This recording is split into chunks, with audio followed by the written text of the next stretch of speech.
Welcome to the new book releases for the week of February 17th. This week, I will say it is kind of romantasy heavy, the week after Valentine's Day, but there will still be some timestamps for as we have other genres. I hope you find something you want to pick up off this list. I'm Morgan if this is your first time here, and let's go ahead and get started. Our first one of this week is going to be YA, and this is the conclusion. Yes, it's a duology to the Crimson Moth series. This started with Heartless Hunter, and this one is Rebel Witch by Kristen Cicerelli. Oh my gosh, I think I said it right. This one is following Rune, right? Yes, Rune Winters is posing as a vapid socialite in the first book after witch hunters crack down on all the witches and start rounding them all up, and as soon as she's actually finding out that she is a witch is when her grandmother is taken in, and then she becomes this vigilante hero freeing the witches from the hunters and known as the Crimson Moth.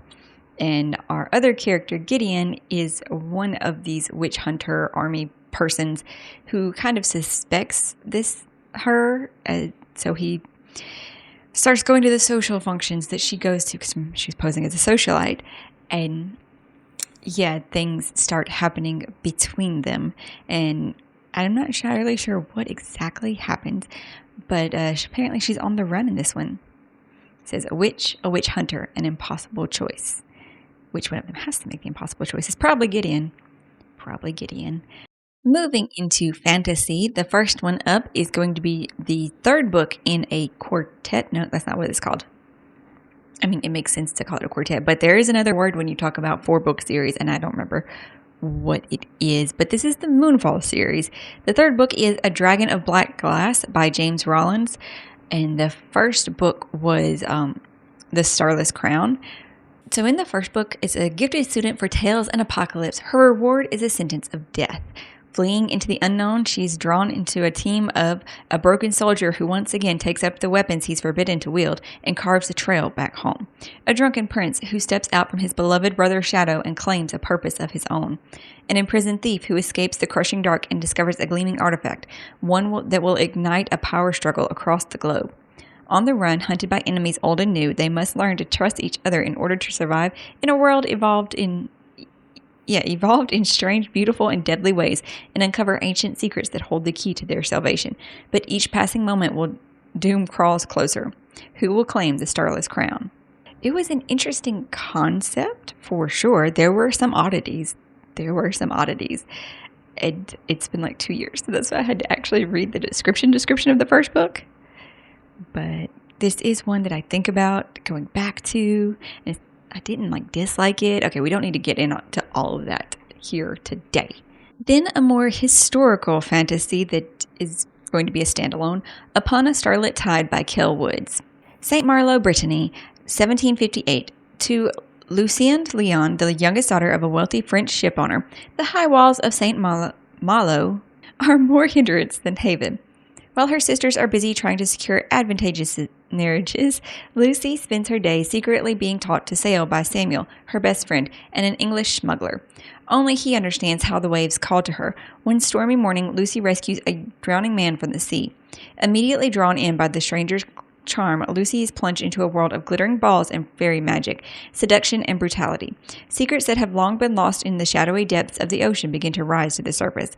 But as Lucy wrestles with warring desires, she finds her own power is growing brighter and brighter, shining like a sea glass slipper, or the scales of a mermaid's tail. This is supposed to be a Cinderella and Little Mermaid mashup retelling. She is also the author of After the Woods, which is a Hansel and Gretel afterward story. Then we have the second book in a trilogy. This is Cursebound by Sarah L. Arifi. It's the second one in the Feybound trilogy. Feybound follows two sisters. One of them is a seer, I do believe, and the other is a warrior who is going to be up for a higher position soon, and she follows one of her sister's premonitions, and something awful happens, and thus they are both exiled from the elven lands, because this is a land of elves. I don't think there are any humans left, or any fae, because fae and elves are different. But fae have been seen in millennia after wars and territory battles of resources. But when they are exiled, who are they found by? but the Fae. And secrets are uncovered, romances happen, and yes, it's torn between their loyalty to each other and their elven homeland and their hearts. We move on, though, into more romance side, maybe, than fantasy. This is a gas lamp fantasy, though. It's one of its things. So, Wooing the Witch Queen by Stephanie Burgess. This is the first in the Queens of Villainy series. I don't know how many it's supposed to be, but it's an awesome name. Yes. Queen Ziskaya is the wicked sorceress everyone fears. After successfully wresting the throne from her evil uncle, she only wants one thing: to keep her people safe from the empire next door. For that, she needs to spend more time in her laboratory experimenting with her spells. She definitely doesn't have time to bring order to her chaotic library of magic. When a mysterious dark wizard arrives at her castle, Ziskaya hires him as her new librarian on the spot. Fabian is sweet and a little nerdy, but his requests seem a little strange. What in the name of Divine Elva is a fountain pen? But he's going to get the job done, and if he writes her flirtatious poetry and his innocent touch makes her skin singe, well, she doesn't sound that wicked if she freed her country from an evil uncle overlord person and only wants to keep the people safe. So why are they calling her a wicked sorceress? Moving on, we have another sequel. It's The Fox and the Falcon by Piper C.J., the second one in the No Other Gods series that started with The Deer and the Dragon. Deities you call aren't always the ones who answer. Marlowe needs to believe she's crazy. The alternative would mean embracing the gift or curse shared by her mother, and she can see angels and demons, including a dark and haunting entity who's been with Marlowe her entire life. At least she believes that's all he is, until a fae from the Nordic pantheon strolls into her life and informs her that she's been sharing a bed with the Prince of Hell, a prince who's now gone missing. Thus, she must go along on the thing. And obviously we are continuing. I love this line, though. The apocalypse begins with love and a lie. Then we have the fourth book in the Drowned Empire series. This is Warrior of the Drowned Empire by Frankie Diane Malice. This is the first book coming out since she picked up her trad publishing deal where all of them are being re-released. But this is the first one that's solely come out under this one. I think it's the Cleopatra-inspired, Egyptian-inspired ancient civilization lost to time, and the descendants have fled to a continent having that. So we have ancient gods, lost magics. There is a magic system, but there are some magics that are banned and punishable by death. But there's so much more that is happening. I should have just read the description, but their description is really long. It says, rebel forces and invading army and the destabilization of Bamiria, just as her family's secrets threaten to reveal themselves. Surviving the training and saving her sisters may mean sacrificing her own heart. On to regular romance set in our world. You Between the Lines by Katie Naiman. Now, the early reviews for this one are pretty mixed, where either people love it or they're hating it. So, questionable.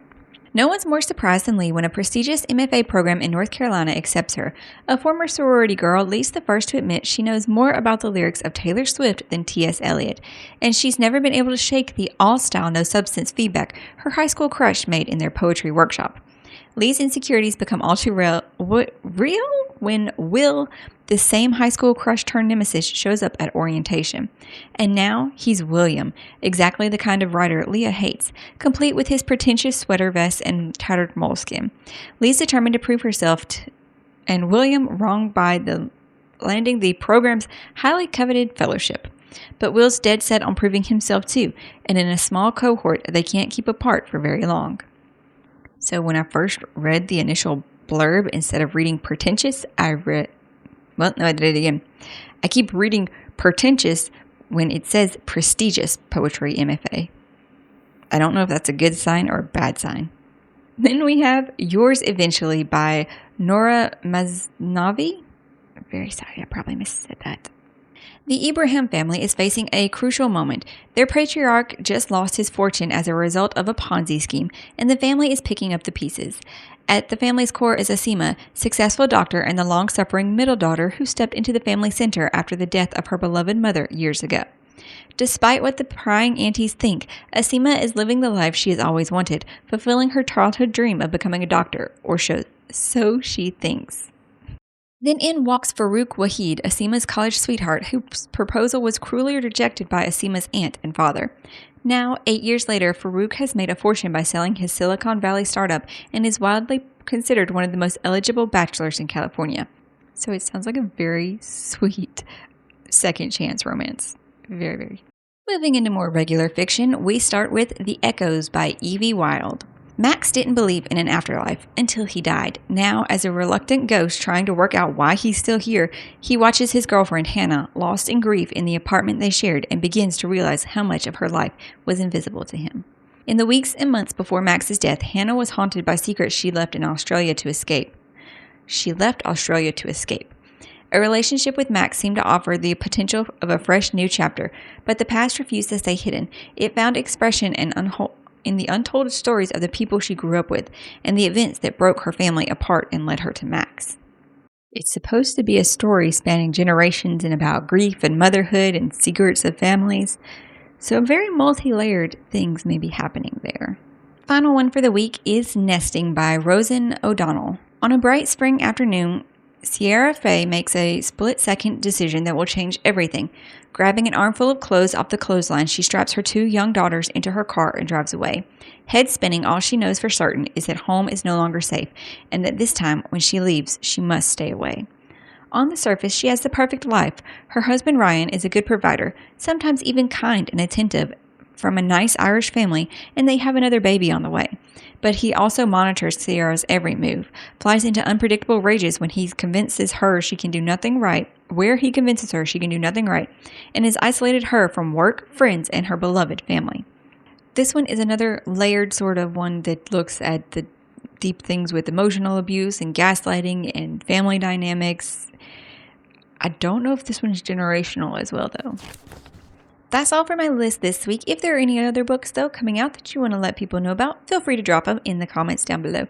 If you enjoyed this video, you could hit the like button and check out some of my other videos to see if you enjoy my style, and subscribe. That way, you're notified when new videos drop every week. I hope you're having an awesome day, finding something great to read, and I'll see you in the next one.